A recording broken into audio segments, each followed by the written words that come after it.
hope you're ready to nerd out with me because we are going to go deep into the psychology of visual branding and talk about the psychology of different font selections that you can make for your brand. My name is Kate Putnam. I'm a psychology-driven brand strategist.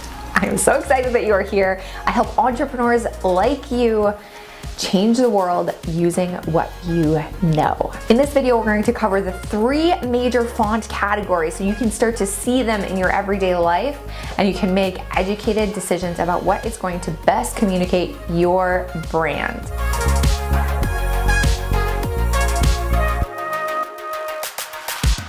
Now, there's been a bunch of different studies on this.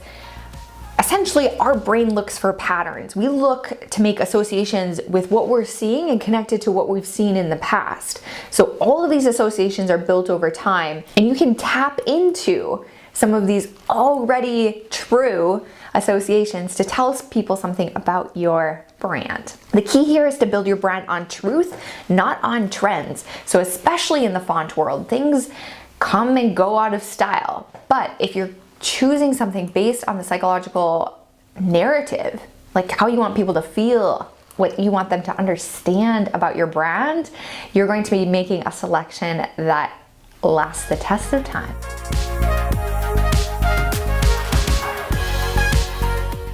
So let's go into the 3 types. The first type is serif fonts. Serif fonts are the ones that have little pieces at the end of them. Think about reading any book in your library, or the New York Times, or Vogue magazine.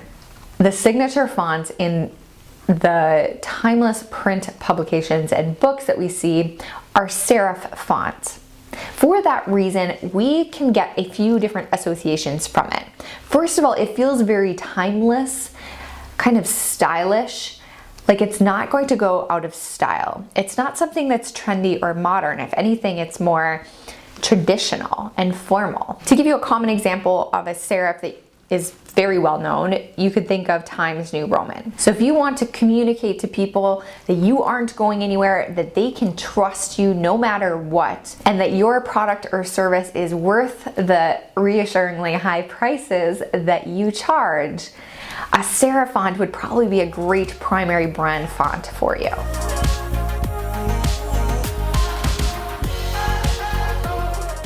The second major category of font is the sans serif. So this doesn't have the little pieces at the ends of the font. You see these fonts online and on websites a lot more often. And for that reason, they feel more modern. To give you a very common example of a sans serif that most people know, it would be something like Arial. Now these fonts are very versatile. They tend to be more modern, so they give a more youthful vibe, a more casual vibe. These fonts are very versatile, so you can pair them with other fonts that have more of an expressive personality to give them more balance.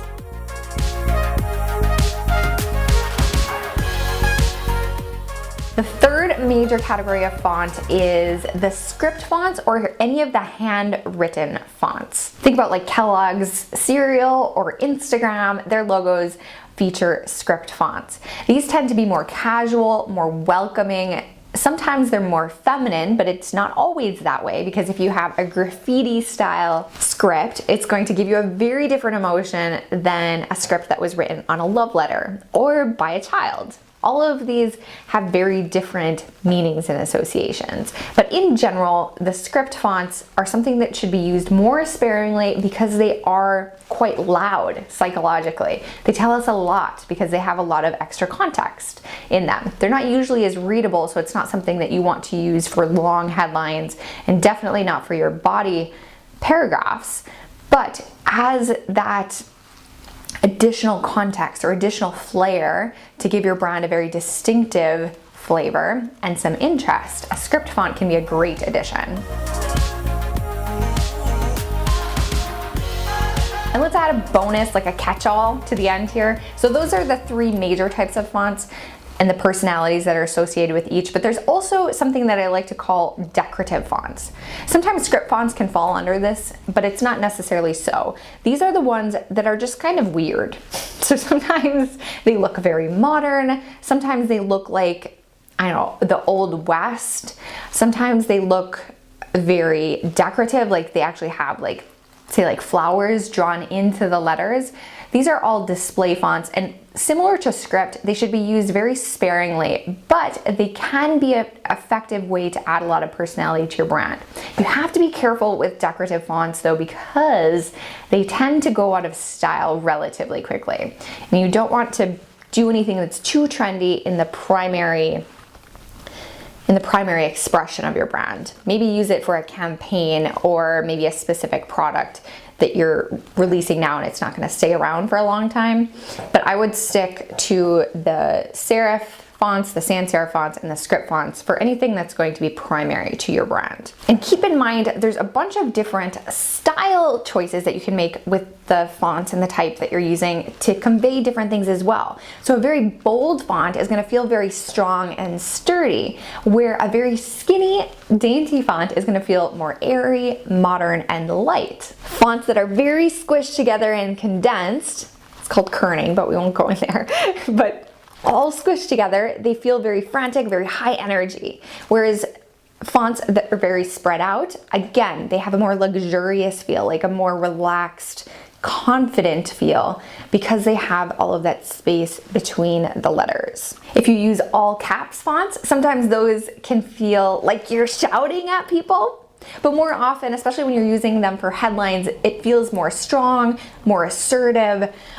And sometimes, depending on the font that you're using, sometimes the all caps just looks more clean. So it almost blends into the background a little bit. So if you have a lot of other loud design elements, choosing all caps might be a nice way to just make the visual effect very clean. If you do something like use only lowercase in your text, like say in your headlines or your logo, that adds a very casual feel. It's playful, it's unexpected, like you're not following the rules, you're using all lowercase. So I hope this gives you some examples, some ideas of what to look for as you're out in the world seeing these different fonts and choosing the right one to communicate the right thing for your brand. If you found this helpful, please press the subscribe button. I would love to share my future videos with you. And comment below, do you have a favorite font? Have you selected one for your brand? I would love to hear it. I am such a type and font nerd. Just trust me, I would love to see what you have selected and why you selected it. So comment below with that and have an awesome day.